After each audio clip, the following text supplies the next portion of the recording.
Играет.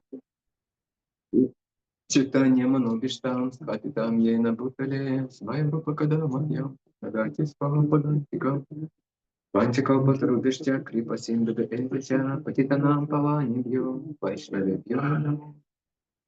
Шри Кришна Чайтанья Прабху Нитьянанда, Шри Адвайта Гададхара, Шиваса Дивора Бхакта Вринда, Харе Кришна, Кришна Кришна, Харе Харе, Харе Рама, Харе Харе. Ом Вишну Дай Кришна Прештая Бхутале, Шримате Бхакти Веданта Свами Намасте Сарасвати Деви Гаура Бхакти. Мы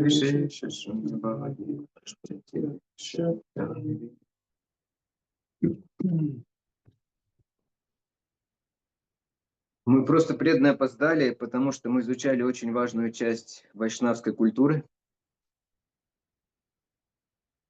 ერთგულებოდ ჩვენ დავაგვიანეთ, იმიტომ რომ ძალიან მნიშვნელოვანი ნაწილის სწავლობდით ვაიშნავური კულტურის. Можно сказать, ключевой момент вайшнавской культуры.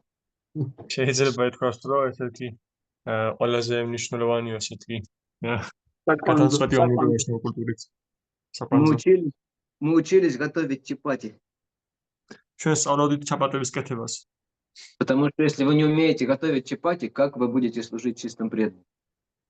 და თუ თქვენ არ იცით ჩაპატების მომზადება, მაშინ როგორ უნდა იმსახუროთ წმინდა ერთგულებს? Потому что любой чистый преданный любит чапати.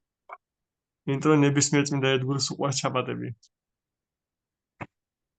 В любом случае, Кришне это тоже нравится. ნებისმიერ შემთხვევაში კრიშნასაც მოწონს ეს.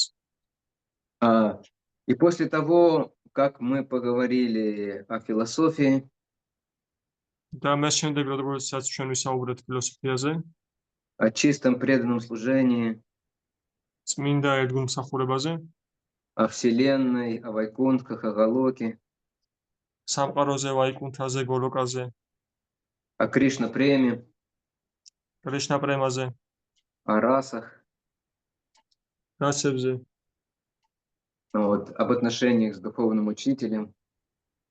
სულიერ მოძღვართან ურთიერთობის შესახებ. Мы наконец-то переходим к самому важному в нашем курсе. როგორც იქნება ჩვენ გავდივართ ყველაზე მნიშვნელოვან ნაწილზე ჩვენი კურსების. Без которого все наши разговоры, они останутся разговорами, которые просто зависнут в воздухе. რომლის გარეშეც ყველა ჩვენი საუბარი უბრალოდ არჩება ფუჭსაუბრად, უბრალოდ ჰაერში გამოიკიდება. Мы поговорим о вайшнавском этикете. ჩვენ ვისაუბრეთ ვაიშნავურ ეტიკეტზე. Итак, что такое этикет? და რა არის ეტიკეტი? I think you know from your ordinary life the general understanding of etiquette. What is this? Что такое этикет? ეს არის მოქცევის წესი, ჩემი აზრით. მოქცევის წესი. Далеко матачато чаще это, по моему мнению, это образ поведения. Совершенно верно. Срулет сорьял. И по мнению энциклопедии это тоже так же. Да, энциклопедии азертация Асия. Вот, то есть это манеры и поведение человека в обществе. ეს არის ადამიანის მანერები და ადამიანის ქცევის წესები. Этикет может быть совершенно разным. ეტიკეტი შეიძლება იყოს აბსოლუტურად სხვადასხვაგვარი. Я уверен даже, что у людоедов есть свой этикет.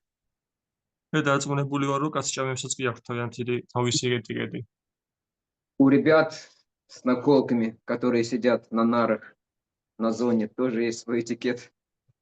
და იმ ბიჭებსაც, რომლებსაც ტატუები აქვთ ხელებზე და ციხეში ჯდანან, მათაც აქვთ ეტიკეტი. Или кодекс поведения. ან ქცევის კოდექსი. Там есть свои понятия, что считается среди воров позорным, что считается благородным. იქ არსებობს მათი, ეს თქვა და გაგება თუ რა ითვლება სიცხვილად ქუდებს შორის და რა არის რა ითვლება სამაყოდ. Они воры, но у них, они думают, вот он благородный вор. ისინი ქურდები არა, მაგრამ ისინი ფიქრობენ, რომ აი ის არის კეთილშობილი ქურდი А вот тот этот позорный вор. და ის არის სამარცხვინო ქურდი. То есть, но нас интересует, конечно же, в первую очередь вайшнавский этикет. მაგრამ ჩვენ პირველ რიგში, რა თქმა უნდა, გვაინტერესებს ვაიშნაური ეტიკეტი. И любой этикет, он основывается на ценностях и на понимании жизни. ნებისმიერი ეტიკეტი ეფუძნება ფასეულობაზე და ცხოვრების გააზრებაზე. Как мы говорили, что вся ведическая цивилизация, вся ведическая жизнь, она основана на двух основных принципах. და ასე ჩვენ საუბრობდით, რომ მთელი ვედური ცხოვრება და ვედური ცივილიზაცია დაფუძნებულია ორ ძირითად პრინციპზე. Что это за принципы? და რა პრინციპებია ესენი? გარეგნული და შინაგანი. პატივისცემა. აბა ხო, მას რა. Tamam. პატივისცემა. Регламента ჯადოქი что это уважение. Уважение. And other one. და მადლიერება. Understand. благодарность. Мадлоба from this камень Мадлоба. Мадлери. И уважение. Да. Уважение и благодарность. Respect and gratitude. Да. И эти ценности, их необходимо воплотить в жизнь. და ამ ფასეულობების ცხოვრებაში ესე ვთქვათ განხორციელება, გასაცხლებაა საჭირო. И вот как они выражаются в жизни, вот это фактически и есть этикет.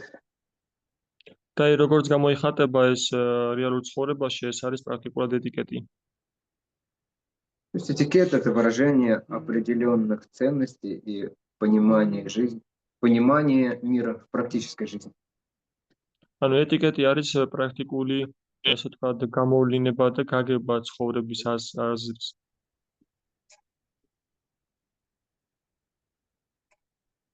როცა თქვირამე? არის მის?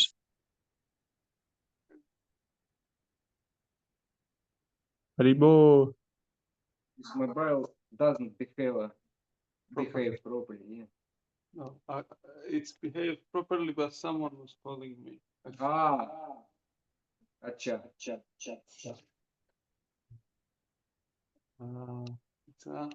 Აი, ვაიცა, აქედან ამას დავამიუტე.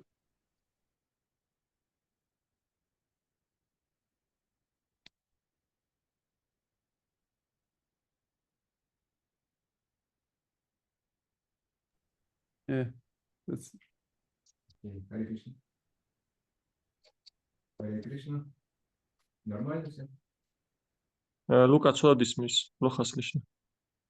Сейчас плохо слышно? Да.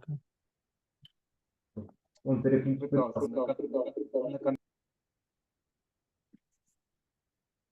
Неудачно. ლუკა ძალიან ჩახშობილად ისმის რა ესე. ახლავე. Харе Кришна, Харе Кришна, Кришна Кришна, Харе Харе, Харе Рама, Харе Рама, Рама Рама, Харе Харе. Харе Кришна, Харе Кришна, Кришна Кришна, Харе Рам, Харе Рам, Рам, Харе Харе. Рано попытаюсь так перевести, думаю. Как сейчас?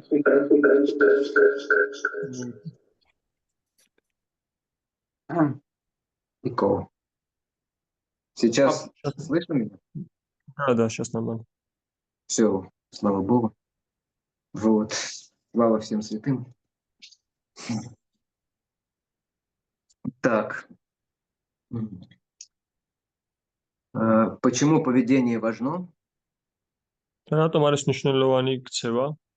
Потому что именно через поведение, через поступки мы взаимодействуем с этим миром, с другими. იმიტომ რომ სწორედ ქცევის გავლით და ქცევის გავლით ურთიერთქმედოთ სამყაროსთან. И, соответственно, мы получаем результаты этого общения. და შესაბამისად ვიღებთ ამ ურთიერთობის შედეგებს.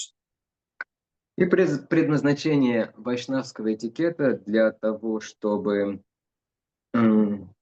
мы действовали таким образом, და ვაიშნაური ეტიკეტის დანიშნულება იმისათვის, რომ ჩვენ ამგვარად მოქმედებდეთ, чтобы исключить или уменьшить негативное влияние материальной энергии, რომ გამორიცხოთ ან შევამციროთ მატერიალური ენერგიის ნეგატიური ზემოქმედება и увеличить наши возможности в общении с духовной энергией.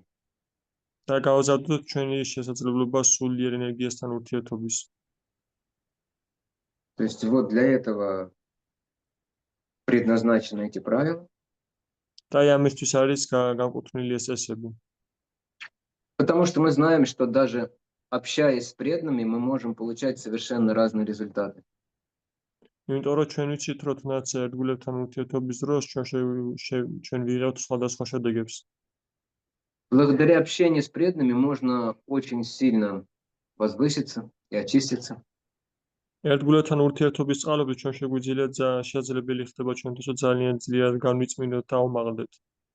И благодаря общению с преданными можно прекратить вообще преданное служение. და ერთგულებთან ურთიერთობის წყალობით შეიძლება საერთოდ შევწყვიტოთ ერთგული მსახურება. Может быть, вы даже не слышали таких утверждений раньше. შეიძლება ესეთი მტკიცება არც იხსმენიათ ადრე. Но это факт. Если мы неправильно общаемся с преданными, или преданные неправильно общаются с нами, და ეს ფაქტია, თუ ჩვენ არასწორად ურთიერთობთ ერთგულთან, ან ერთგული არასწორად ურთიერთობს ჩვენთან, то мы можем разрушить свое бхакти или их бхакти, или вместе вообще. ჩვენ შეგვიძლია ასე დავანგრიოთ ჩვენი ბაქტი, ან მისი ბაქტი, ან ორივეს ბაქტი. И этикет, он защищает нас от этих вещей. და ეტიკეტი გვიცავს ჩვენ ამ რაღაცეებისგან. И делает нас восприимчивыми к чистому преданному служению, к разным его ангам. და გვხდის ჩვენ უფრო ახმადს სხვადასხვა ერთგული მსახურების ანგებთან. Я зачитаю очень сильную цитату из читания Чаритамриты. მე წავიკითხო ძალიან ძლიერ ციტატას ჩაიტანე ჩარიტამრიტადან.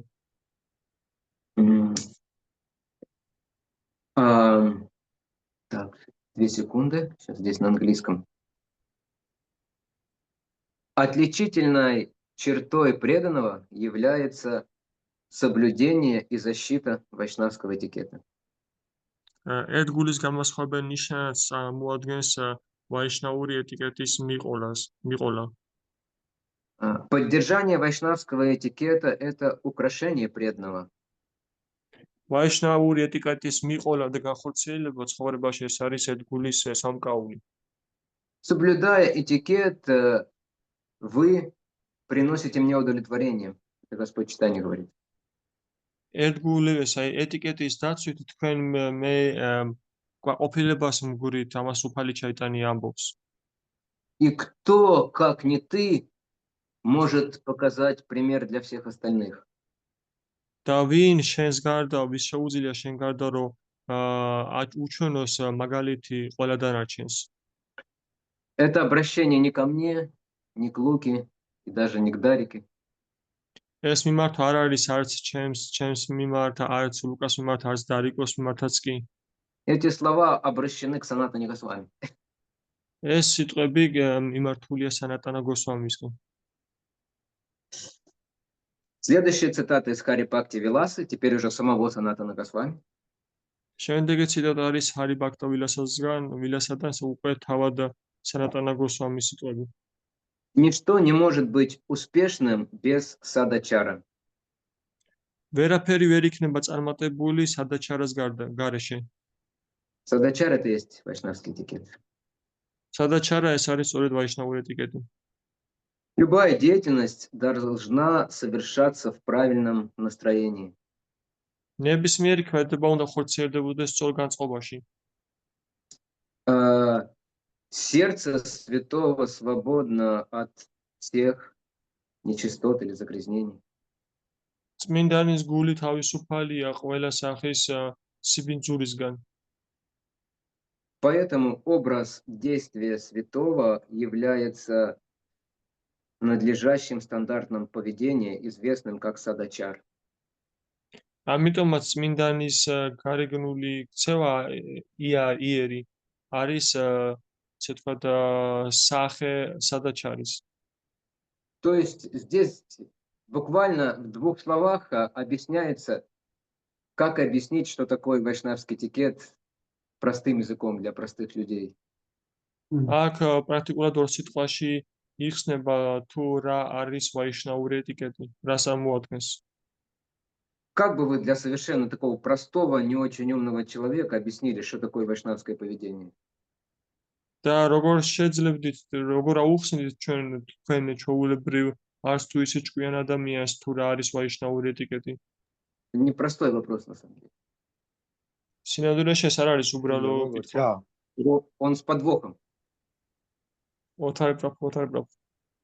Переводи, скажи, что это вопрос с подвохом для остальных. А Тари Прабху мы потом сразу послушаем. ეს კითხვა არისო პატარა ესე თქვა წყალქვეშა ბომბითო. It's my warning to you. Okay. Да, теперь мы готовы слушать Атари Прабху. Бескорыстное послушание старших. Бескорыстное послушание старшим неплохо, но может быть немножко непонятно для людей. უანგარო მორჩილება უფროსებისო, კარგი ცუდი არ არისო, მაგრამ ასე თუ ისე გასაგებიო სხვებისთვის. Особенности в том, как это должно проявляться в жизни. განსაკუთრებით იმაში, თუ როგორ უნდა ვლინდებოდეს ცხოვრებაში. Еще какие варианты? კიდე როგორი ვარიანტები გვაქვს?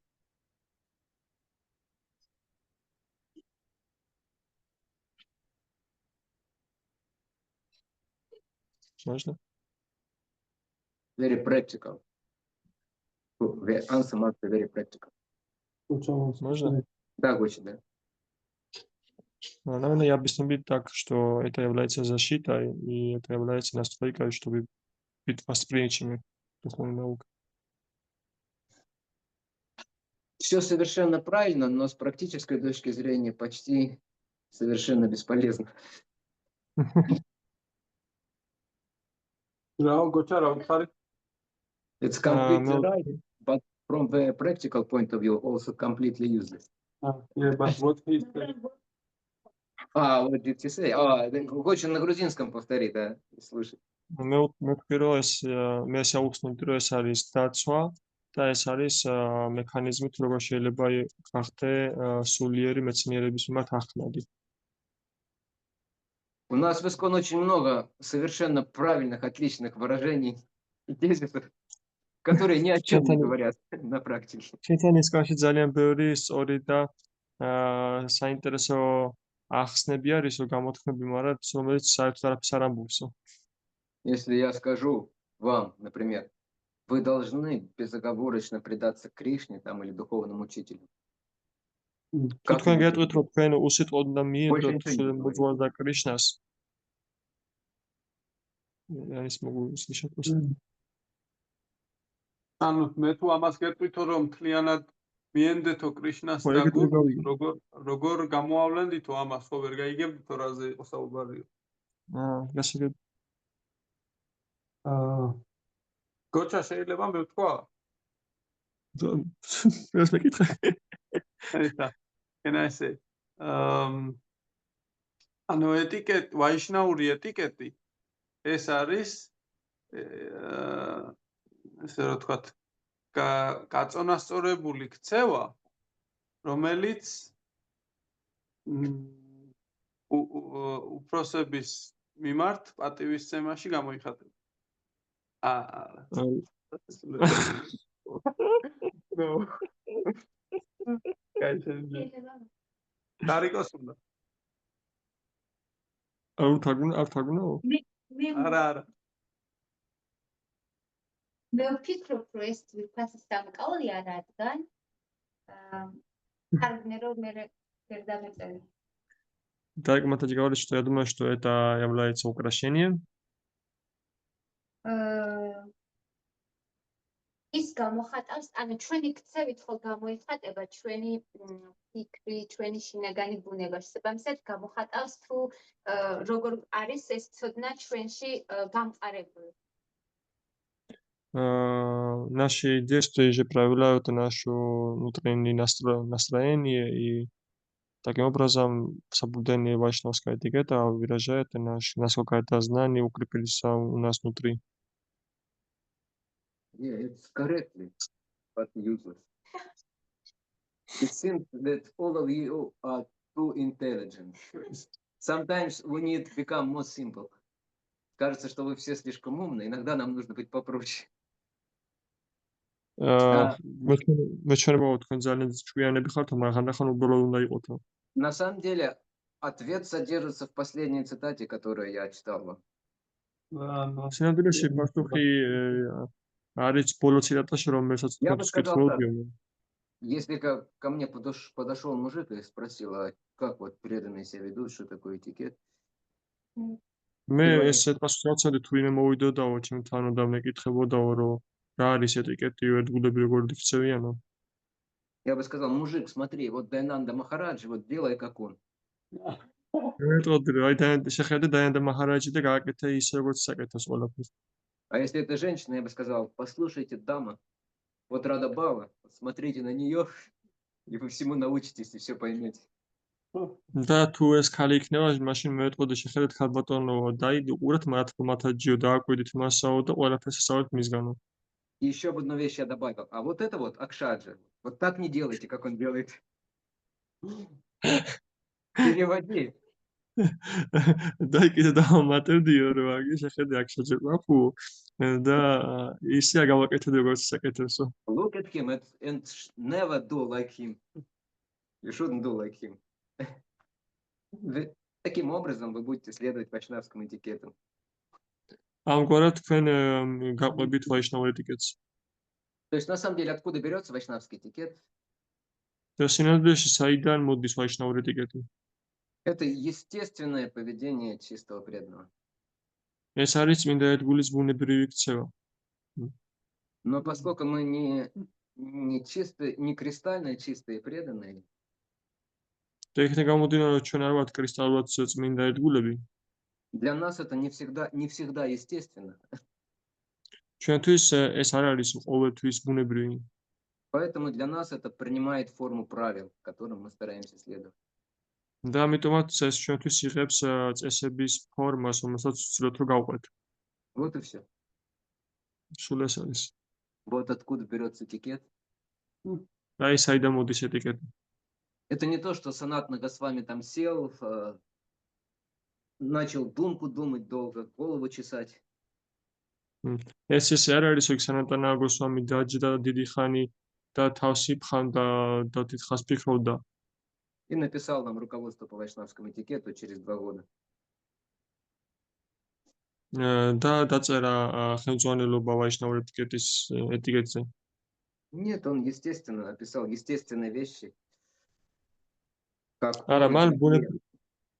он и другие преданные чувствуют, действуют, мыслят. მან ბუნებრივად აღწერა ბუნებრივი დანაწესები თუ რას გრძნობენ ერთგულები, რას ფიქრობენ, როგორ ფიქრობენ.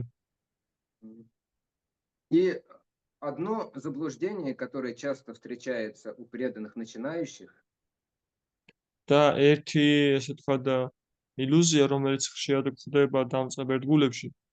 особенно здесь в Грузии я с этим столкнулся. და განსაკუთრებით აქ საქართველოში შევეჩეხემი ამას. Преданные обычно любят говорить: ერთგულეს როგორც წესი უყვართ იმის თქმა. Бхакти — это же любовь. ბაქტი ეს ხო სიყვარულია. Это путь сердца. ეს გულის გზა. Поэтому это должно быть естественным из сердца идти. Зачем какие-то правила? ამიტომაც ეს ბუნებრივად გულიდან უნდა მოდიოდეს და რა საჭიროა ეს წესები. Но, к сожалению, то, что идет не всегда, но иногда из нашего сердца, და სამწუხაროდ ყოველთვის არა, მაგრამ ხანდახანაც მოდის ჩვენი გულიდან. это полностью соответствует этикету Хираникашипу. ეს თლიანად შეესაბამება ჰირენეკაში პლუს ეტიკეტს. Потому что сердце-то наше не как у Санатана Госвами, не как у Гопи во Вриндавана. იმიტომ რომ ჩვენი გული ხო არ არის ისე როგორც სანატანა გოსვამის გული და როგორც ბრინდავანის გოპების. Поэтому нам и нужны правила, და ამიტომაც ჩვენ გვჭირდება წესები, чтобы не развивать в себе нежелательных качеств и привычек. რომ არ განვითაროთ საკუთარ თავში არასასურველი ჩვევები და წესები. Итак, следующий момент – это какую пользу и какие блага приносит следование этикету. შემდეგი მომენტი არის ის თუ როგორ რა სიკეთეები და რა სიკეთეები მოაქვს ეტიკეტის მიყოლას. В первую очередь этикет помогает нам освободиться вот от этой изначальной зависти и желания быть наслаждающимся и контролирующим. პირველ რიგში ეტიკეტის მიყოლა გვეხმარება რომ განთავისუფლდეთ ამ პირველ საწყისი შურისგან და იმ სულისგან რომ ვიყოთ ასე ვთქვათ ყველაფრის ხელმძღვანელი ვთქვათ. Например, когда мы заходим в алтарную, по этикету мы что должны сделать? მაგალითად, როდესაც ჩვენ არტარში შევდივართ, პირველ რიგში ეტიკეტის მიხედვით რა უნდა გავაკეთოთ? Хочешь, не хочешь, голову нужно к полу. გინდა არ გინდა თავი იატაკისკენ უნდა წიო. А голова-то хочет под потолок. თავს კიდე ხომ უნდა რაც ჭერამდე იყოს საწევა გამართული. Чтобы все видели ее. რომ ყველა ხედავდეს მას. Когда мы подходим к преданному, მაშინ ჩვენ მივართ ერთგულთან. что тело хочет показать? Тело хочет показать.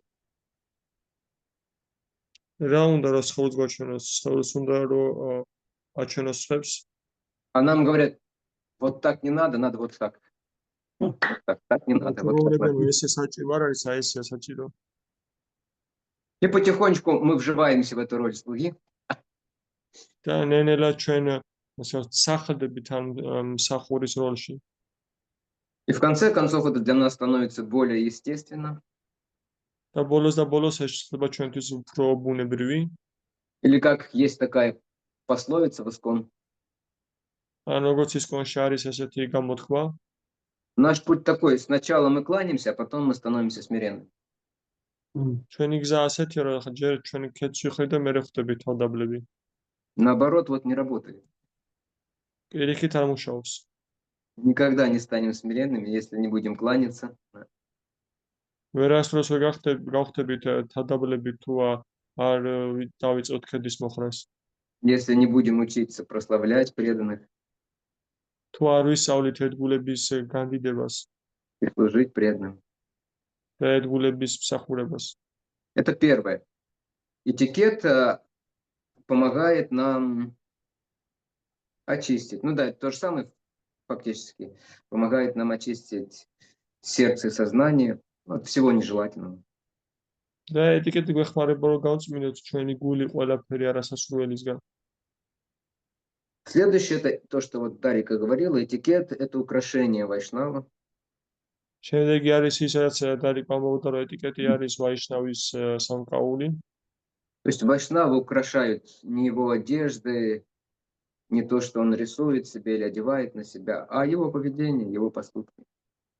ანუ ვაიშნავის ესე თქვა მორთულობა ის კი არ არის, რომ ტანაცმელი კი არ არის ან სამკაულები, არამედ ვაიშნავის მორთულობა არის მისი ქცევა. И также, если мы безупречно следуем этим правилам, то это увеличит нашу славу, богатство, продолжительность жизни и разрушит все неблагоприятное. და ასე რომ თუ ჩვენ კომპრომისების გარეშე მივყვებით ამ ქცევის წესებს, მაშინ ის თავისთავად ზრდის ჩვენს დიდებას, ჩვენს ავტორიტეტს.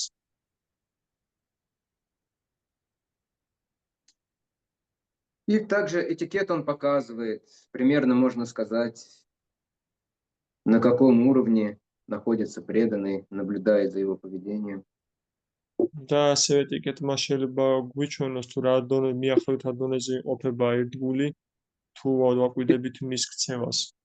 Исключение составляют очень возвышенные преданные, какие-то маха-бхагаваты, которые живут как бабаджи. გამონაკლისს წარმოადგენენ რაღაც გამონაკლისი ერთგულები, ისეთები როგორც მაჰაბჰაგავატები ან როგორც რომლებიც ცხოვრობენ როგორც ბაბაჯები. По их поведению нельзя сделать выводы о духовном продвижении, и нельзя им подражать. და მათი ქცევით ვერ შევაკეთებთ დასკვნას თუ რა სულიერი განვითარების რა დონეზე იყოფება და მათ ქცევას არ შეიძლება რომ მიგვაძოთ. Иначе мы просто упадем. სხვა შემთხვევაში უბრალოდ დავეცემით.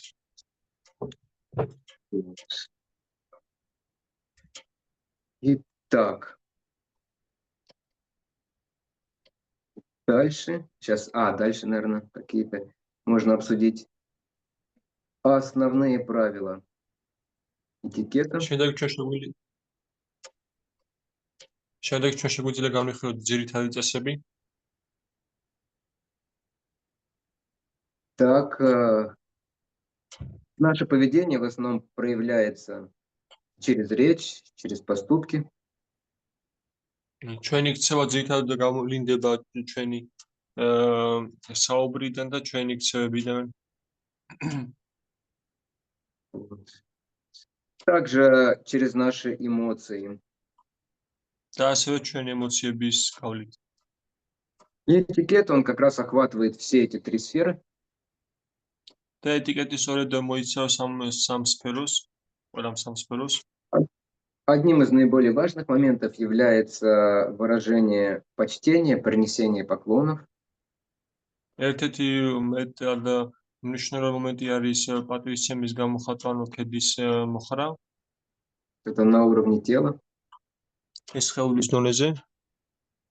На уровне речи говорится, что нельзя людям говорить неприятные вещи. საუბრის დონეზე ნათქვამია რომ არ შეიძლება ადამიანს უთხრათ არასასიამოვნო რაღაცები. Есть исключения. არის გამონაკლისები. Но они относятся к старшим преданным. Не относится или относится? Относятся к старшим преданным. მაგრამ ისინი განეკუთვნება ესე თქვა უფროს ერთგულებს. К духовным учителям, родителям, например. სულიერ მოძრაობს ამ მაგალითისთვის მშობლების მიმართ. То есть они могут сказать нам неприятные слова для нас. ან მათ შეუძლიათ რომ გვითხრან ჩვენ არასასიამოვნო სიტყვები, ჩვენთვის არასასიამოვნო სიტყვები. Шрила Прабхупада часто людей называл глупцами, невеждами, ослами, собаками. Прабхупада ხშირად ეძახდა ადამიანებს უმეცრებს, სულელებს, ვირებს.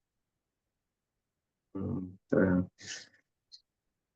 Вот. Но это могут делать только очень опытные вайшнавы, и они делают это, чтобы помочь людям.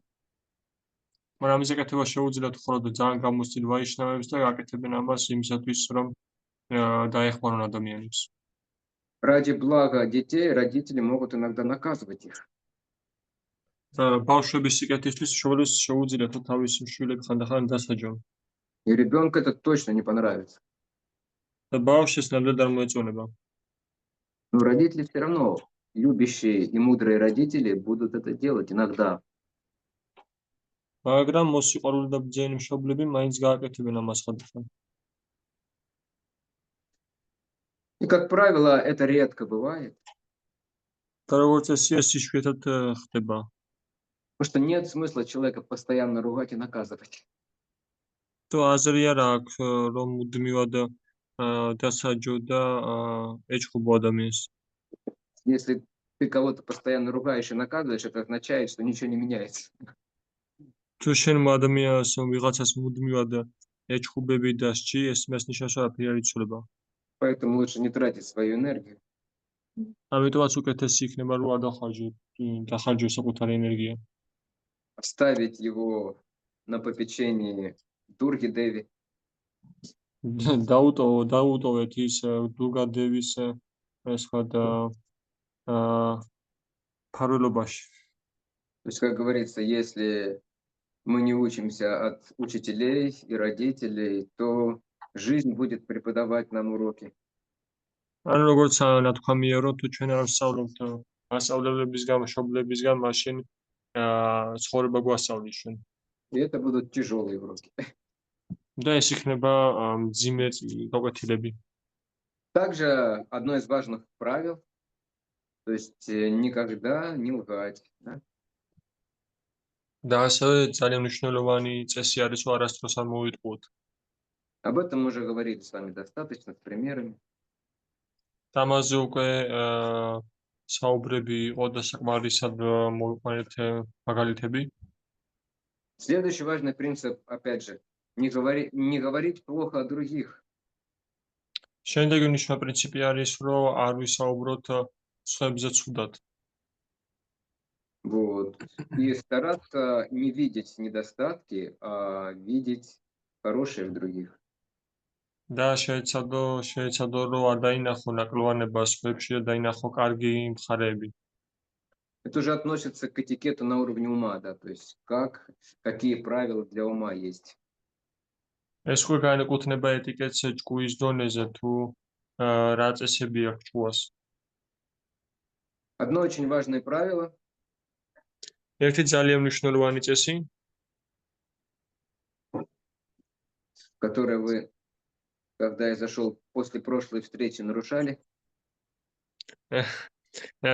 რომელსაც თქვენ აღვედით წინა ჯერზე, როდესაც მე მოვედი შეხვედრის მერეო, из-за которой вы потом получите реакции. რის გამო თქვენ შემდეგ მიიღოთ რეაქციას. Это никогда не подсмеивается над людьми, ეს არასდროს არ ეღადაოთ ადამიანებს. но здесь вот конкретно говорится, особенно если они глухие, განსაკუთრებით თუ ისინი ყრუები არიან, ну то есть глупые или даже сумасшедшие, в общем, не все у них с головой в порядке. ანუ სულელები არიან და ან თუ დალაგებული ვერ აქვს თავში ყველაფერი, მაინც Нельзя смеяться над людьми, которые в нужде, არ შეიძლება დასცინემ ადამიანებს, რომლებსაც დახმარება ჭირდებათ, которые безобразны, но, в общем, как-то у них очень внешний вид такой отталкивающий. რომლებიც ესე ვთქვათ ცუდად გამოიყურებიან და გარეგნული იერი მათი ესე ვთქვათ ზის იწვევს, Хромыми и падшими. კოჭლები და დაცემულები. То есть люди, у которых, судя по всему, по карме, то есть вот эти проблемы пришли, вот эти недостатки есть. ანუ ადამიანები, რომლებსაც კარმის მიხედვით აი ესეთი შედეგი მოვიდათ და რაღაც ნაკლოვანებები აქვთ.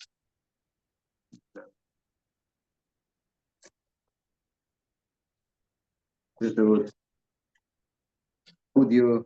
I'm not sure that I translated it correctly, Luca. Now I say, don't blow your own trumpet. Blow your own trumpet is 9. Oh, no, 9G. trumpet. What This one. Yeah, but what does it mean? Don't blow on your own trumpet. It seems for me, don't, how to say, advertise yourself, Yeah. something like this, да? Yeah. I think like this, yeah. Yeah. Один из правил этикета, yes. ანუ მე ესე რო არ დავცინოთ ხოებს don't know ანუ არ ჩაფერო შენ სტაპოშიო. Usually, ეს რას we ნიშნავს? like to blow trumpet, the other hear about our glory. ანუ რო არ გადმოსადო შენი თავი მაგრად რა, ეს კიდე То есть не нужно себя вот так вот представлять, свою славу активно проповедовать. ანუ არ არის საჭირო საკუთარი დიდებისა ეს აქტიურად ქადაგებაო. დასასმე დღეს ვარ ყოფილი. Можно это делать, некоторые это делают прям так явно. ზოგიერთები ამას აკეთებენ ძალიან ესე ვთქვათ დათვლი. А некоторые это делают очень тонко. ზოგიერთები ამას ძალიან ატიფად აკეთებენ. Когда кто-то говорит, кто вот это вот сделал такой замечательный торт, როდესაც ვიღაც ამბობს, რომ აი ვინ გააკეთა ეს შესანიშნავი ტორტი, замечательные чапати, შესანიშნავი ჩაპატები. мы так стоим, ну, один преданный Господу Кришне, смиренный преданный Господу Кришне. და ჩვენ ესეთ გავარდამოვეუნებით, რომ აი ესო კრიშნას წმინდა ერთგულები აკეთებენ ეს. Yes. თუმცა კითხვა მაქვს ერთ-ერთი რომ ხო მაგრამ თუ ესე არ მოიქცევა ერთგული მაშინ როგორ უნდა შეაფასოს რომ რაღაც კარგი იყო ისე რომ არც ესე განდიდება გამოუვიდეს და თან როგორ თქვა ანუ ბუნებრივად რო იყოს ეს რა საკუთარი თავის ქმედებები როგორ უნდა შეფასოს? ისი ქმედებები სხვისი პირიქით უნდა განადიდოს. უნდა She is asking that how could we, in this way, how could we actually make a value of others, actions and other services? She means that how to do it naturally, not advertising them or them. So, it's то, что я сказал, это относится к нам самим, как мы к себе должны относиться. ის რაც ჩვენ თქვით, ეს მიეკუთვნება რომ ის თუმა ეს ის არის თუ როგორ უნდა მივიქცეოდეთ ჩვენი თავის მიმართ. Других мы должны прославлять. სხვები უნდა განვადიდოთ ჩვენ. Но опять же, это искусство, это нужно делать умно тоже. მაგრამ ეს ხელოვნებაა და ეს გონიერად უნდა ვაკეთოთ ჭკვიანურად. Не всех нужно прославлять в их присутствии и присутствии вайшнавов. ყველა არ უნდა განადიდო მათი იქ უშუალო ყოფნის დროს ან ვაიშნავებთან. Большинство преданных нужно прославлять, когда их нет. უმეტესი ერთგული უნდა განადიდოთ მაშინ, როდესაც ისინი იქ არ არიან. Иначе как мы можем, как это в России называется, оказать преданному медвежью услугу. Ты знаешь, что это такое? სხვაგვარად როგორც რუსეთში ამბობენ, ეს შეიძლება იყოს დათვის ეს თქვა და სახურებაო რა. არ ვიცი, როგორ თაგუნახსოვთ. რისი მსახურებაო?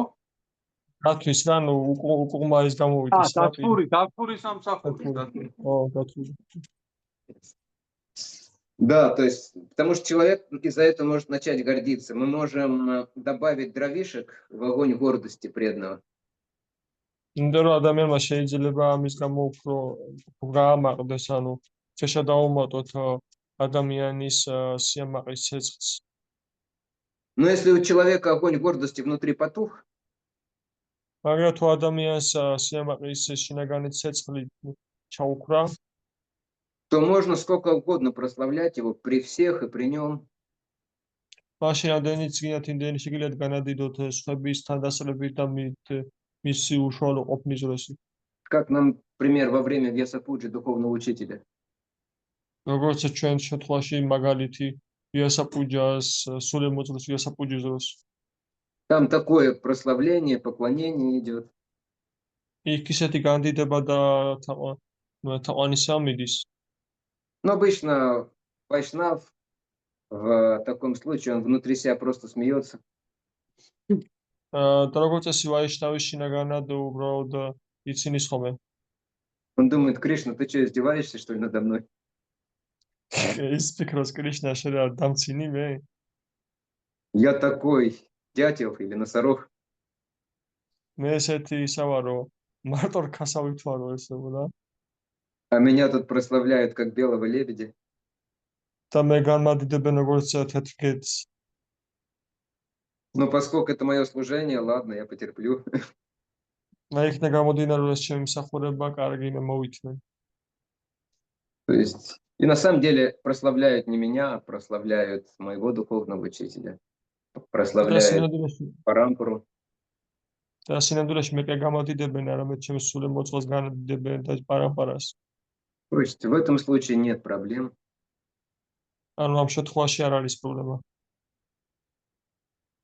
Но прославлять вайшнавов мы все равно должны вслух или в уме, но мы должны прославлять их.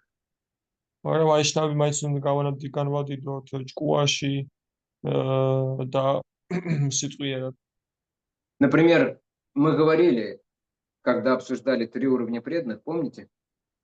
მაგალითად ჩვენ საუბრობდით იმის შესახებ, რომ ჩვენ ერთგულების სამ დონეს განვიხილავდით, გახსოვთ? Мы говорили, что Каништ Хатхикари нужно как выражать почтение?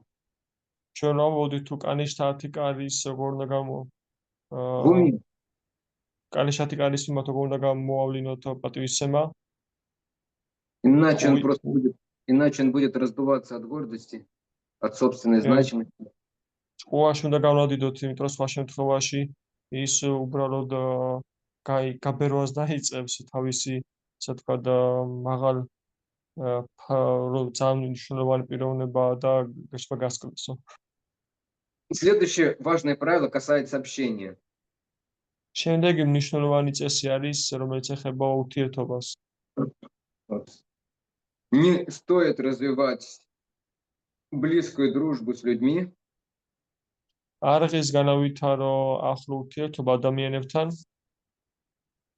завистливыми, падшими, შურიანების მიმართ და დაცემულების მიმართ. слабоумными, გონება ჩამორჩენილები, распущенными, თავშობულები, გაღვირახსნილები, лживыми, მატყუარები, беспринципными, უპრინციპოები, вступающими в незаконные отношения там, с женщинами или мужчинами. რომლებიც ერთვებიან უკანონო სექსუალურ ურთიერთობებში ქალებთან ან კაცებთან. Говорится также с нецеломудренной женщиной. ასევე ნათქვამია, რომ არაკეთილშობილური ქალებთან. То есть близкие дружбы мы с такими людьми нам не рекомендуется заводить. ანუ ესეთ ადამიანებთან ახლო ურთიერთობის დაყარება არ არის რეკომენდირებული ჩვენთვის. Потому что это повлияет на нас негативно.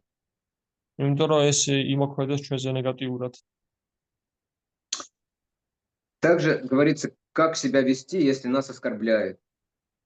და ასევე აქ საუბარი იმაზე, თუ როგორ უნდა მოვიქცეთ ჩვენ, თუ ჩვენ შეუწყალს გვაყენებენ.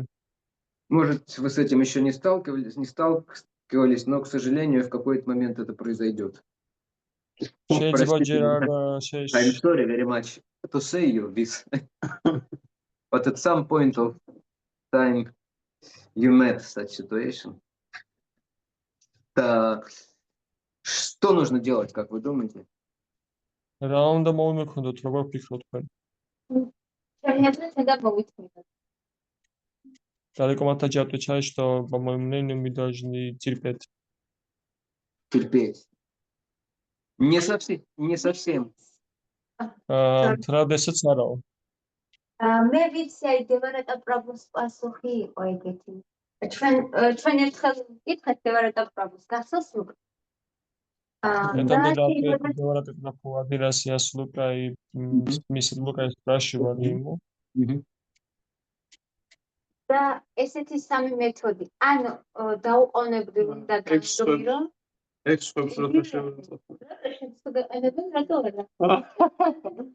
დაუყოვნებლივ უნდა განგვირო, ანუ უნდა გაეცალო, ან კიდე ან უნდა დაარწმუნო. She's saying Something. if Devarata Prabhu once said that if Vaishnavas are offended, then either the three options you have, either you convince them, either you kill them, either you go away. Yes, but She said- it's not the case. I mean, if we are insulted, Yeah. not other Vaishnava insulted in our presence, but we are insulted. And that's what I said.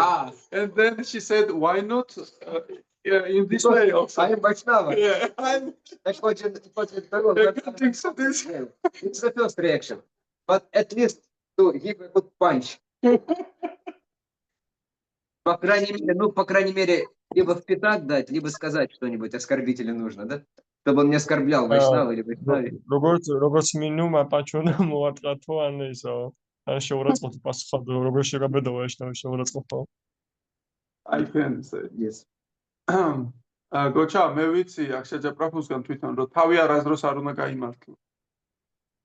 Я знаю от ваших слов, говорит, что вы должны никогда себя оправдывать.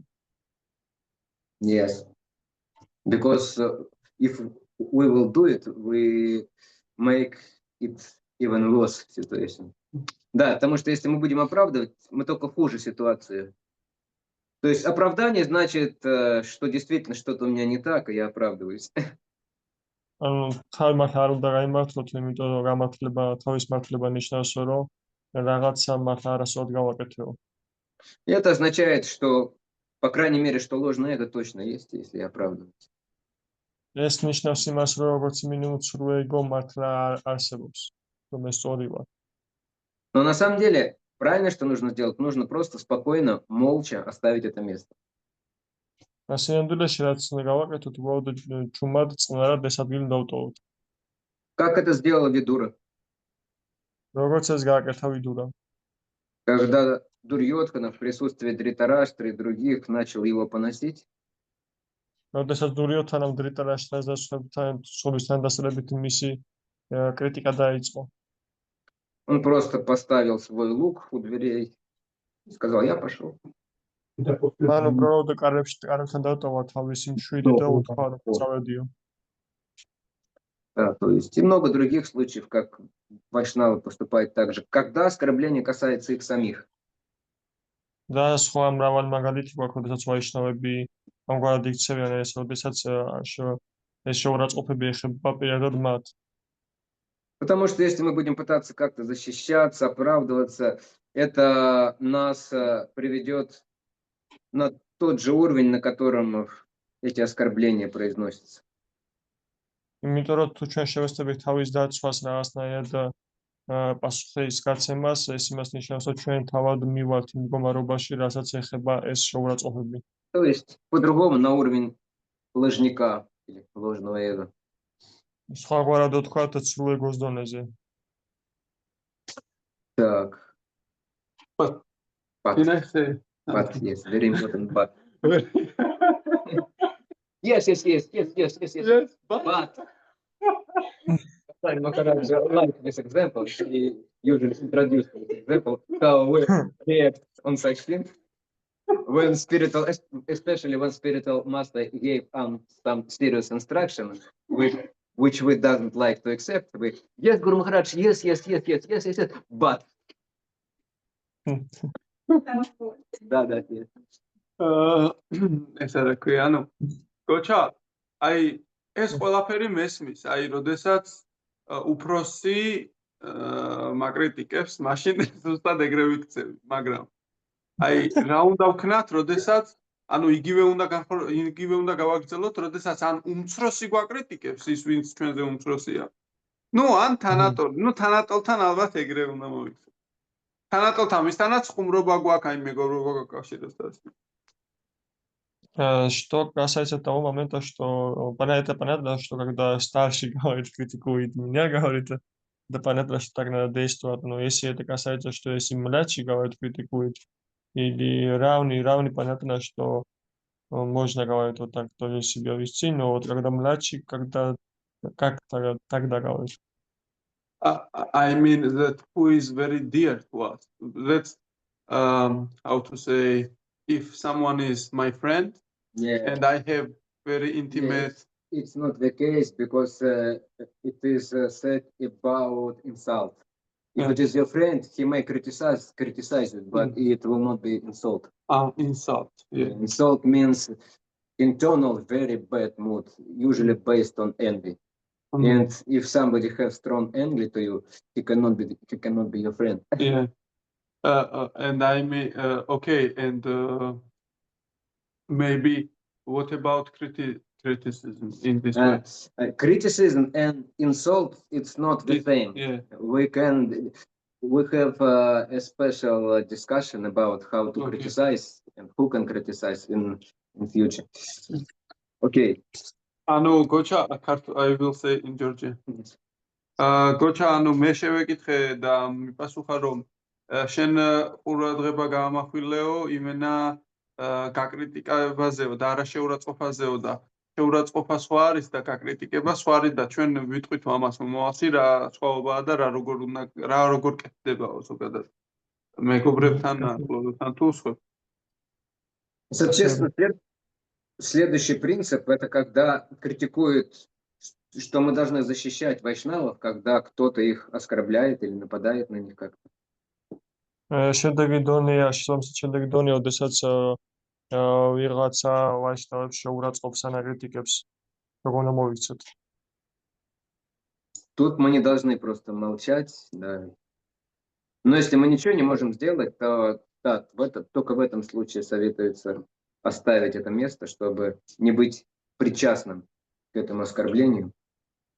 ამ შემთხვევაში ჩვენ არ უნდა გავჩერდეთ და უნდა მოვითმინოთ, მხოლოდ იმ შემთხვევაში არის დასაშვები, რომ გავერდეთ იმ ადგილს, თუ ჩვენ არ შეგვიძლია ძალა რომ რამე შევცვალოთ. Следующая похожая вещь из этой серии. Мы уже говорили об этом. შემდეგი უკვე მსგავსი ამ სერიიდან, რადგან უკვე ჩვენ ვისაუბრეთ. Никогда не нужно принимать чью-то сторону, когда преданные спорят друг с другом. არ არის საჭირო ვინმეს მხარე დავიჭიროთ, ოდესაც ერთგულები ერთმანეთს ეკამათებიან. Здесь на самом деле не все так просто. აქ სინამდვილეში ეს მარტივად არ არის ყველაფერი. Потому что часто в вайшнавской среде возникают дебаты по какому-то вопросу. იმიტომ რომ ვაიშნაურ გარემოში ხშირად იწყება დებატები რაიმე საკითხთან დაკავშირებით. Например, там, может ли женщина быть дикшагуру? У нас были очень бурные дебаты в Искон в течение многих лет. მაგალითისთვის ჩვენთან ისკონში მრავალი წლის მანძილზე იყო მცხარე დებატები, შეუძლია თუ არა ქალსო იყოს დიქშაგურუ. Преданные разделились на два лагеря. ერთგულები გაიყნენ ორ ბანაკად. И они обсуждали это, приводя цитаты из шастр, да? და ისინი განიხილავდნენ ამას ისე, რომ ციტატები მოყავდათ შასტრებიდან. И кто-то принимал одну сторону, кто-то принимал другую сторону. და ზოგი იღებდა ერთ მხარეს, ზოგი იღებდა მეორე მხარეს. Ну, как бы это нормально. Это не относится к этому случаю. მაგრამ ეს ისე თქვა ნორმალურია, ეს არ განეკუთვნება ამ შემთხვევას. Когда мы принимаем сторону какого-то утверждения, пытаясь найти истину, როდესაც ჩვენ ვიღებთ რომელიმე მხარეს, ასე თქვა მხარეს ვიჭერთ, როდესაც დავცდილოთ რაიმე ჭეშმარიტების გაგებას. это одно дело. А другое дело, когда мы принимаем чью-то сторону, потому что кто-то другой нам не нравится. და მეორე მომენტია, როდესაც ჩვენ ვიღებთ რომ ვინმეს ვიჭერთ რომ ის მხარეს, როდესაც ვიღაცა არ მოგწონს იმის გამო. И, как правило, мы при этом испытываем негативные чувства к другой стороне. და თანაც ჩვენ ნეგატიურ გზნობებს განვიცდით მეორე საპირისპირო მხარეს მიმართ. И нас не интересует вообще, чтобы установить истину. და ჩვენ საერთოდ არ გვაინტერესებს ის მომენტი, რომ ჭეშმარიტება დავადგინოთ. Ну и просто вот нам нравится что-то вот, или кто-то, и мы вот за него или за нее. და არამედ იმიტომ რომ უბრალოდ ვიღაცა მოგწონს და იმის გამო ან ამის გამო. Хорошо. Следующий принцип здесь, который обсуждается, что поклонение Кришне должно сопровождаться поклонением его преданным. შემდეგი პრინციპი, რომელიც აქ განიხილება, რომელზეც არის საუბარი, რომ კრიშნას მსახურება თაყვანისცემა გამოიხატება ერთგულების მსახურებით. Поклонение преданным выше, чем поклонение самому Вишну. ერთგულების მსახურება თაყვანისცემა უფრო მაღლა დგას, ვიდრე თავად ვიშნუს მსახურება.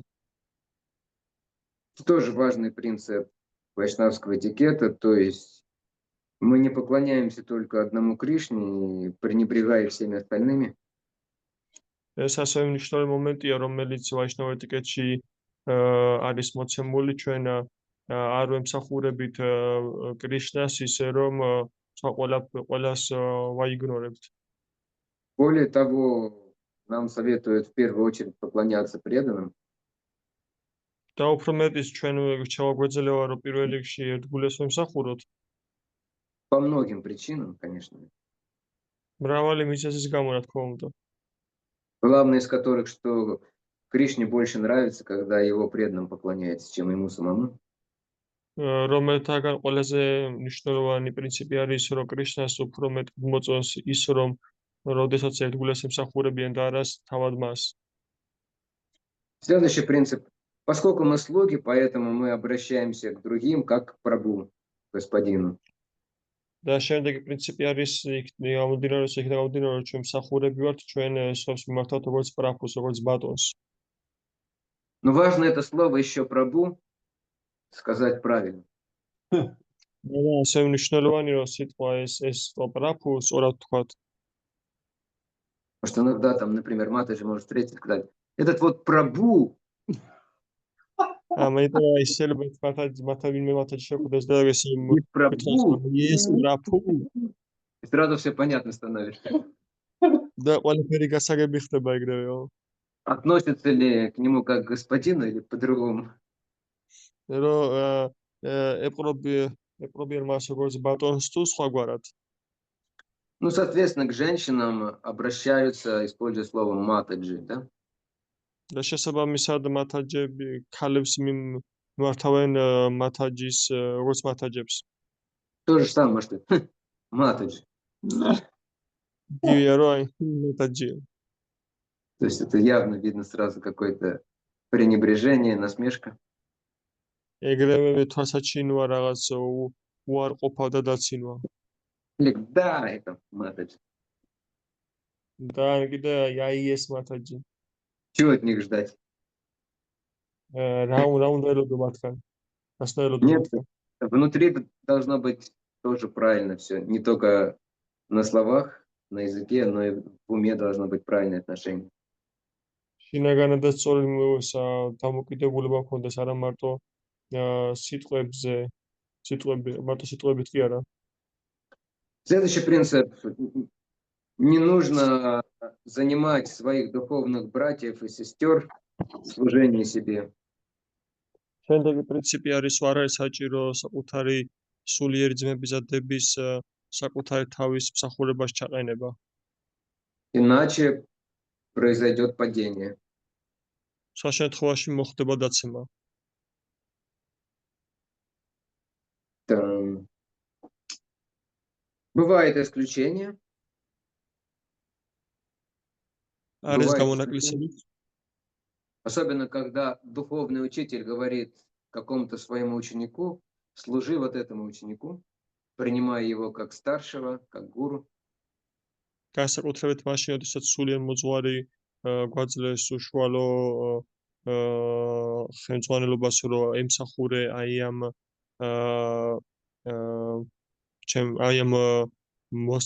ჩემს მოსწავლეს და მიიღეს როგორც უფროსი.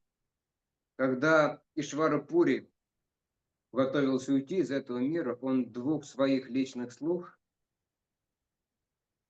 როდესაც იშვარა პური აპირებდა ამ სამყაროს დატოვებას, მან თავის ორ პირად მსახურს მოუხმო, Гавинду и Кашишвара, გავინდას და კოშიშვარა. он велел им после своего ухода идти и лично служить Господу Читанию. მან უბრძანა მათ, რომ მისი წასვლის შემდეგ წასულიყვნენ და უშუალოდ ემსახურათ უფალი ჩაიტანიეს. Хотя с внешней точки зрения они были духовные братья Господу Читанию. მიუხედავად იმისა, რომ გარეგნული თვალსაზრისით ისინი უფალი ჩაიტანიეს სულიერ ძმები იყვნენ. Но поскольку это было указание духовного учителя, то это было нормально. აი იქნა გამომდინარე, რომ ეს იყო სულიერი მოძღვრის მითითება, ეს ნორმალური იყო. Вот. Это не значит, что мы не должны никакого служения принимать от своих духовных братьев и сестер. ეს არნიშნავს იმას, რომ ჩვენ არ უნდა მივიღოთ საკუთარი სულიერდებისგან და ძმებისგან რაიმე სახის მსახურება. Если мы не будем принимать служение друг от друга, то и отношений никаких не будет. თუ ჩვენ არ მივიღეთ მსახურებას ერთმანეთისგან, მაშინ არავითარი ურთიერთობაც არ იარსებობს. Просто если кто-то нам служит, то мы должны обязательно ему послужить в ответ. უბრალოდ თუ იმ გვემსახურება, ჩვენ აუცილებლად საპასუხოდ ემსახუროთ. Однажды, я помню, Матаджи Ямуна готовила Шриле Прабхупаде. მე მახსოვს ერთხელ მათაჯი იამუნა უმზადებდა შრილა პრაბჰუპადას. И там что-то осталось, и кто-то там из слуг Прабхупады, по-моему, даже Шута Кирти был голодный, и Ямуна его накормила, она наложила ему, там что-то еще приготовила. და რაღაც დარჩა მომზადებული საკვებისგან და როგორც მახსოვს შუტაკიტი პრაფუმშიერი იყო ძალიან და მან ის გაუმასპინძდა მას. Прабхупад сказал, она послужила тебе, ты тоже ей должен потом будешь послужить. შეპრაბოდამ უთხრა რომ ის შენ გემსახურა და შენც უნდა ემსახურო მერე მას. Иначе ты останешься в должниках. სხვა შემთხვევაში შენ მოვალე დარჩები. А должников сажают потом в долговую яму, да, вы знаете? და შემდეგ მოვალეებს სვავენ ესე თქვა მიწისქვეშა ჯურღმულშიო. Раньше была такая штука, долговая яма. ადრე იყო ესეთი რაღაც, ანუ მოვალეთა ურმო ერქომას. Сейчас в тюрьму сажают. ეხლა ციხეში სვავენ.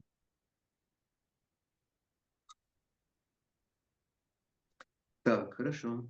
А духовных братьев, духовного учителя нужно уважать так же, как самого гуру. სულიერი მოძღვრის, სულიერი ძმებს ისეთვე პატივი უნდა ვცეთ, როგორც თავად გურუს.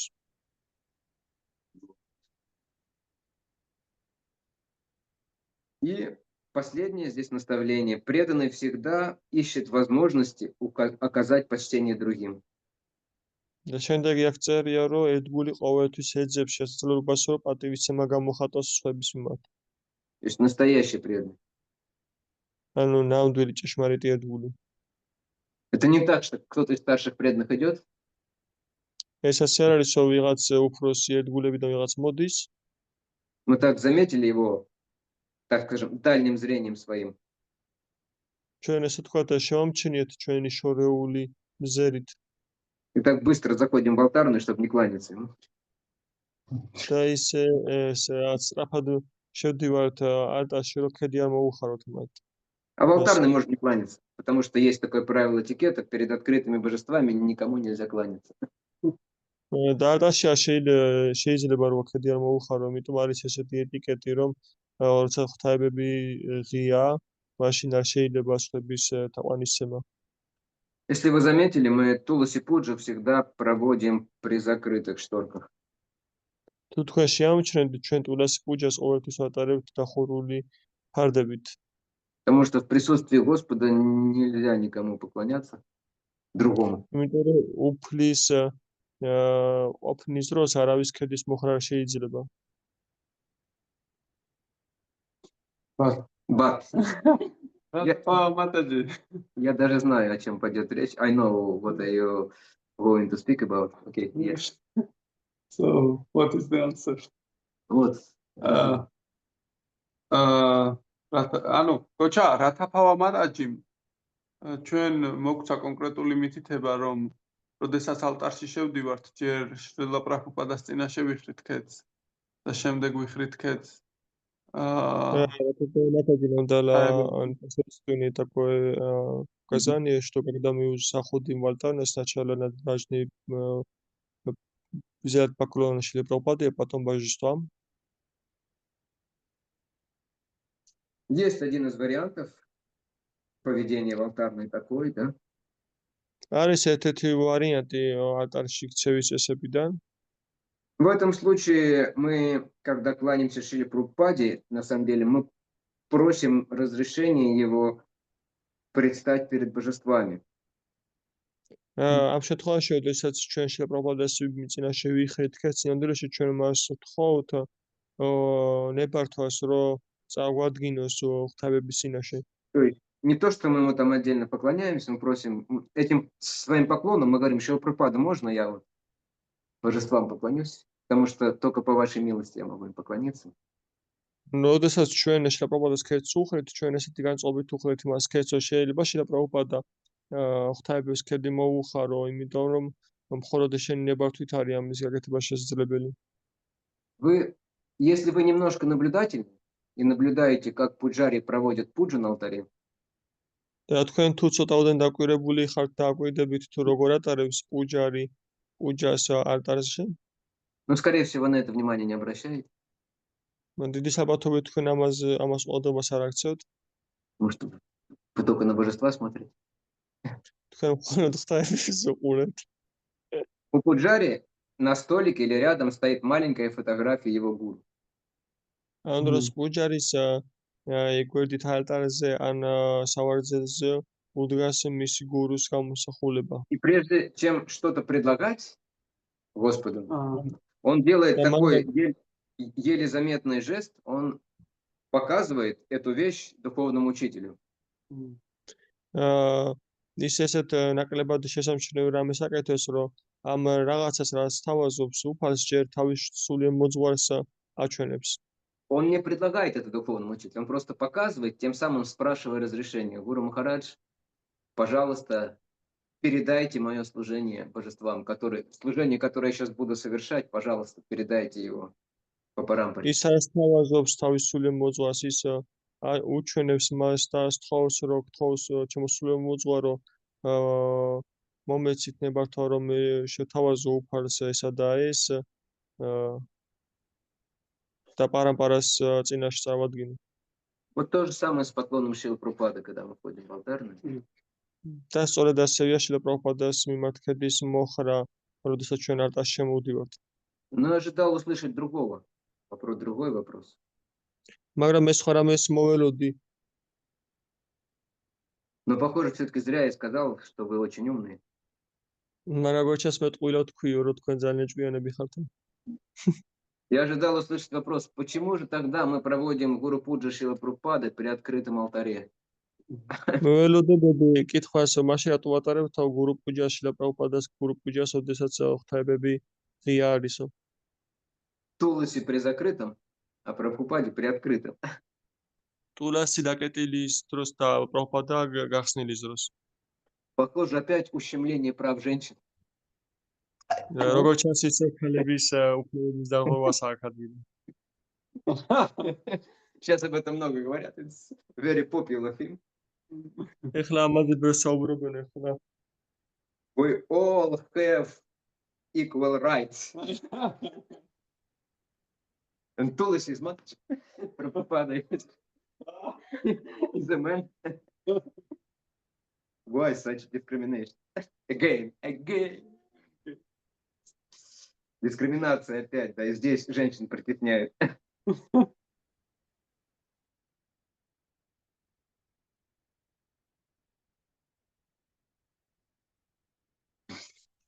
Но это... Я не... Что мыслишь? Да, ეხლა это исключение. ეს გამონაკლისიაო. Но очевидно, потому что в этом случае просто Господу очень хочется посмотреть, как его поклоняется его чистому преданному. და თვალსაჩინოთლივია, რომ ამ დროს უფალს ძალიან სურს, რომ უყუროს თუ როგორ ემსახურებიან მის წმინდა ერთგულს. Вот. И он поэтому устроил так, что занавеска не закрывается. და ამიტომ მოაწყო ისე, რომ ეს ფარდა არ იხურება. Это мое предположение. ეს ჩემი ვარაუდია. Я не знаю на самом деле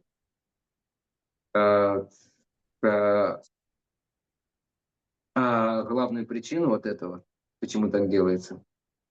მე სინამდვილეში არ ვიცი მთავარი მიზეზი იმისა თუ რატო კეთდება ისე. Но я слышал объяснение, когда мы поем Гурваштаку, почему мы... почему мы ее поем перед алтарем, да, перед божествами.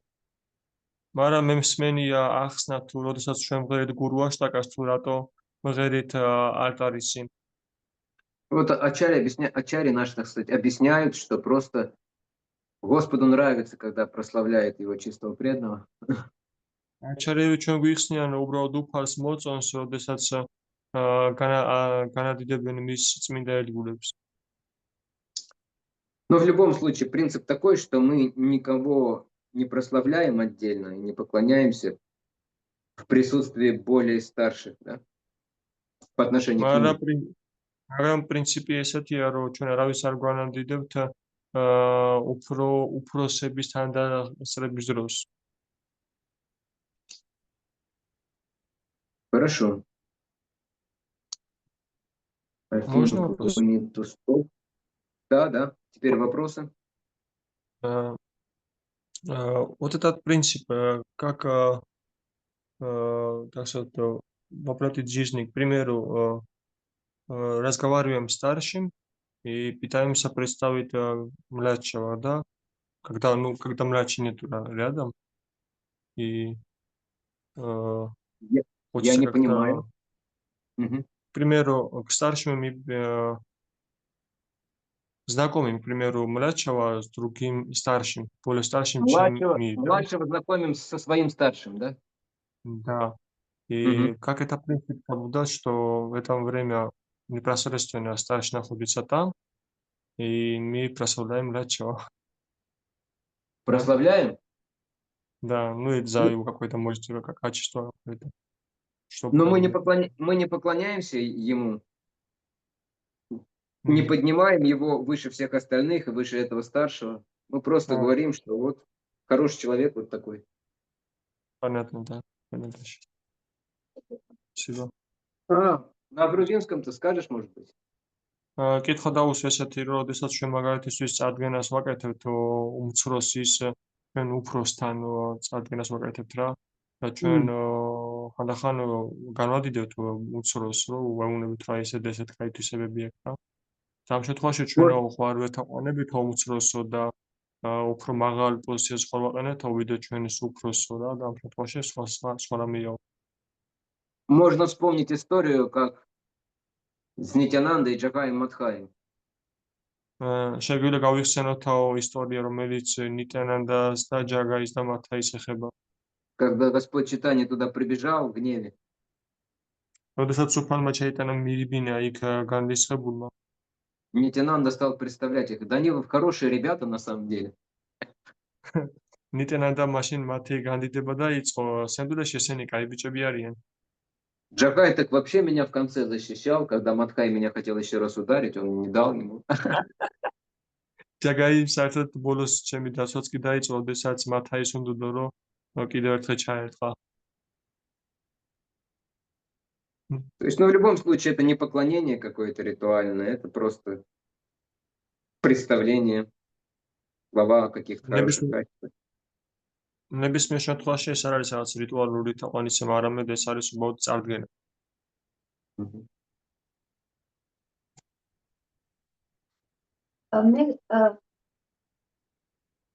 მე ვიცი გაგონილი მაქვს რაღაც, ანუ ზუსტად არ მახსოვს, მახსოვს ესეთი რაღაც, რომ ერთადერთი სულიერ მოწყვაში უნდა მოუხადო ფრთები, როდესაც ალტარი ღია, ხარდა გადაწეულია და ეგ რამდენად სწორი არის მაინტერესებს. Я помню такое утверждение, что только тогда нужно и можно поклониться божествам, когда алтарь открыт. Это насколько правильно это. Божества. Божества, yes. Yes. Yes. Deities, yes. ანუ სულიერ მოწყვაში. No, the question was different. Yes, it was. Should we? She said, I heard somewhere that we have to bow down to spiritual master. Only spiritual master when altar is open. Is it right or not? That's the question.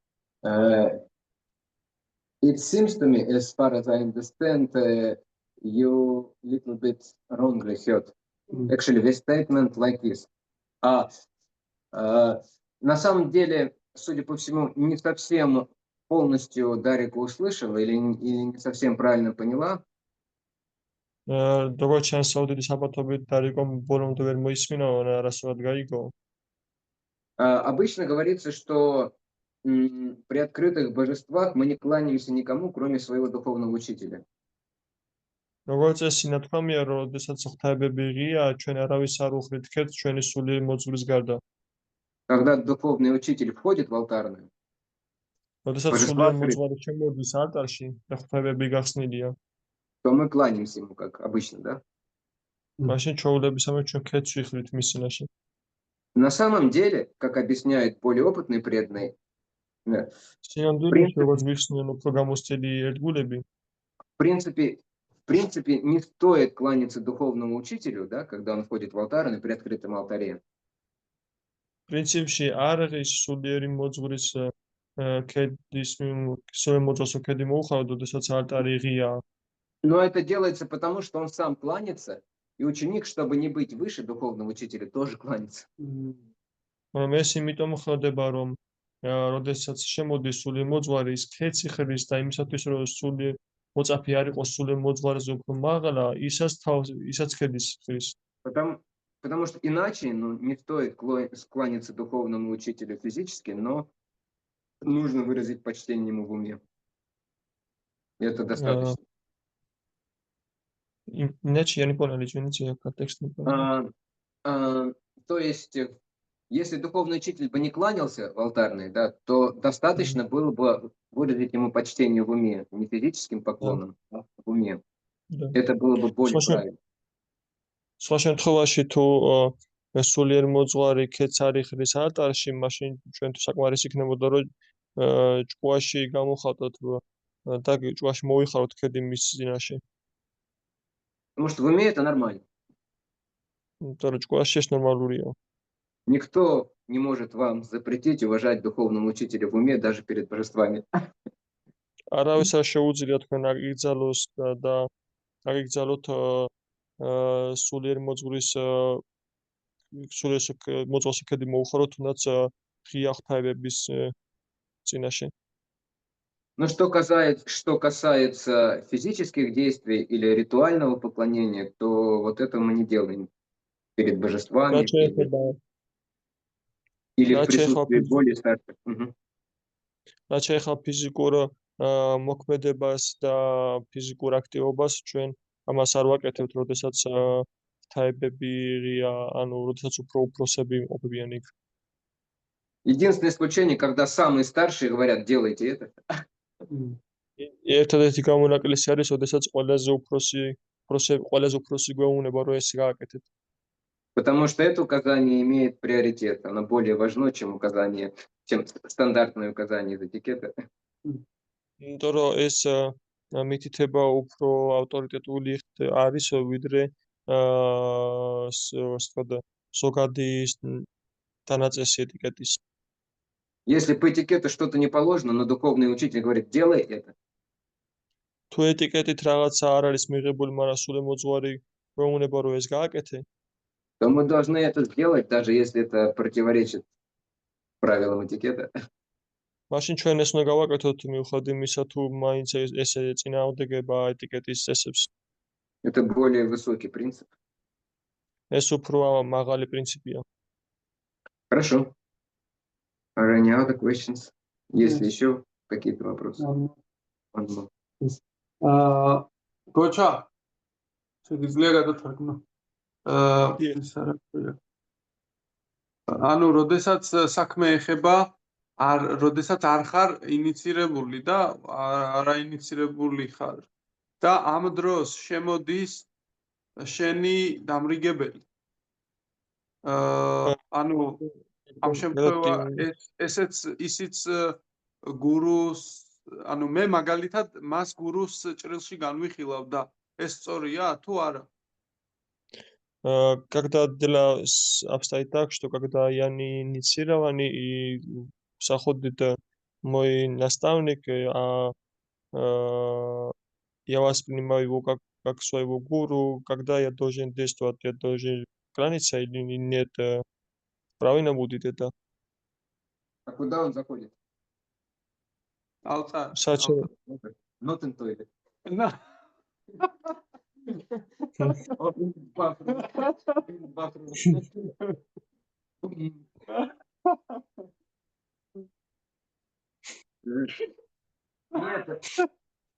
Нет, в случае наставника достаточно выразить почтение в уме в алтарной комнате. Не нужно кланяться. დამრიგებლის შემთხვევაში საკმარისია რომ ჭკუაში გამოხატო თაყვანისცემო. В принципе, вообще нет такого правила обязательно кланяться наставнику. პრინციპში არ არისო ესეთი წესიო რომ ქედი მოუხაროთ დამრიგებელს. Но нет и запрещений. მაგრამ არ არის ასევე აკრძალვა. Ни в коем случае не кланяться наставнику. არავითარ შემთხვევაში ქედი არ მოუხაროთ დამრიგებელს. Выбор за нами в этом случае. არჩევანი ჩვენს წინაშეა, როგორ მოიქცევით. Но всегда хорошо поклониться, хуже не будет. ყოველთვის, მაგრამ ყოველთვის კარგია ქედი რომ მოუხაროთო, ზემეტი არ იქნებაო. Но не в присутствии более старших. მაგრამ არა უფროსის თანხლების დროს. Но имеется в виду сильно старших. მე გულისხმობა ძლიერ უფროსს. Например, там, когда, как это сказать, наставник, например, ваш, например, там Деварата Прабу, да? К примеру. მაგალითად, შესაძლოა თქვენი დამრიგებელი დევარატ რაფუა იქ. Вот. И рядом с ним, ну кто может быть? Ну, например, Нитянанда Чаран или Адити Раса Прабу, кто-то из старших российских преданных. მაგალითად, I მის mean, გვერდით did you remember დიანანდა Nityananda ჩარანა Prabhu? ადიტი რასა პრაფუ არის. Вот. В этом случае можно поклониться Деварате Прабу. ამ შემთხვევაში შეიძლება დევატრაფოს ოქედი მოუხაროთ. Хотя формально эти преданные не постарше его, но как бы не, Сильный. да, не то, что там два уровня отличает их, отделяет их. მიუხედავად იმისა, რომ ფორმალურად ისინი უფრო უფროსები არიან ვიდრე დევატრაფუ, მაგრამ ეს არ არის რაღაც თქვა ასე თქოს მრავალი დონის თითქოს რა. Но если там стоит, например, рядом Прабхавишну Прабу, да, მაგრამ თუ იგვერდით დგას პრაფავიშნუ პრაფუ, ну то в этом случае, может быть, не стоит. ამ შემთხვევაში შეიძლება არ არისო. არ ღირდისო. Потому что разница принципиальная. იმიტომ განსხვავება პრინციპულია. Но мы сейчас это все обсуждаем с точки зрения внешних отличий и условностей. Это нужно понимать. მაგრამ ჩვენ ამ ყველაფერს განვიხილავთ გარეგნული განმასხვავებელზე დაყრდნობით, ასე ვთქვათ. Потому что на следующей встрече, если Кришна нам позволит, იმიტომ რომ შემდეგ შეხვედრაზე თუ კრიშნა ჩვენ უფლებას მოგცემს, мы как раз будем обсуждать тему правильных отношений с младшими, равными и старшими. ჩვენ სწორად განვიხილავთ სწორ მოქცევის წესს უფროსებთან, თანატოლებთან და უმცროსებთან. И поговорим о том, как определяется старшинство. დავისაუბროთ იმაზე თუ როგორ განსაზღვრავენ უფროსობას. С кем-то мы уже это обсуждали, ვიღაცას ამით ამას უკვე განვიხილავდით, но я надеюсь, что вы уже все забыли почти. მაგრამ მე ვფიქრობ, რომ თქვენ უკვე თითქმის ყველაფერი დაივიწყეთო. Но все равно, поскольку кто-то не слышал, мы вспомним это. Хуже не будет, вспомнить еще раз. მაგრამ ნებისმიერ შემთხვევაში უარესი ცუდი არაფერი არ იქნება თუ გავიხსენებთ. Хорошо. Hare Krishna. Thank you. We will stop on this. Next meeting will be, I hope, at Saturday, and I hope I will be in Batumi. Then we will see what will Krishna prepare for us. Because after Batumi, I'll need to make visa run, cross the border. And I don't know, will they let me come back? I mean, migrational service. of Georgia. We will pray to Krishna. The only way for me because I committed so much аппаратха here. Therefore, only devotee prayers can help me to return back. Окей. Хорошо. Спасибо всем большое. Спасибо Луча. Спасибо Таре Прабу. Кто там был? Еще кто-то был там? Отто. Ну, все равно спасибо Отто.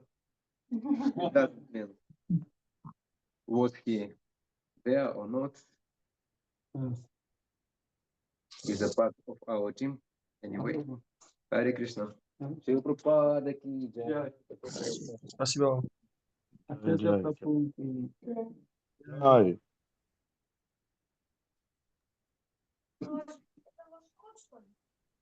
Я это слава.